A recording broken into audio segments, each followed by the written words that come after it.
એને તો કઈ ખબર ન હોય તો બાબા કે ઘઉં પકવવા અઘરા છે, મહેનત છે બહુ. અને યોગ પકવવામાં તમારે શું મહેનત? શ્વાસે શ્વાસે શ્વાસે રટલા ફેરે જાવ એમાં શું મહેનત? નથી એમાં પગ થાકતા આપણા, નથી હાથ થાકતા, નથી આપણી જીભ થાકતી, નથી એમાં તમારે બોલવું, નથી હાથ પગ હલાવવા, જીભ ન હાલે, હોઠ ન હાલે, કંઠ ન હાલે. અને એવી આપણી માળા ધીમે ધીમે ધીમે ધીમે કાલભાઈ ભજન બોલ્યો તો માળા થઈ જશે. તો એવી માળા આપણા દરેકના ઘટમાં શ્વાસ ઉશ્વાસની માળા ફરી જ રહી છે, ફરી જ રહી છે. એને કઈ આપણે ફેરવવું નથી, આપોઆપ ફરે.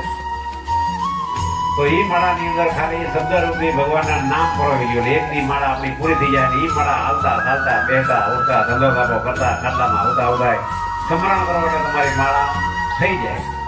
હાલે તો છે જ, આંકડી નથી પડતી એને.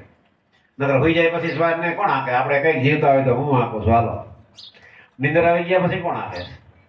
પણ શ્વાસમાં તો ગુરુ મળે તો ખબર પડે શ્વાસ શું છે.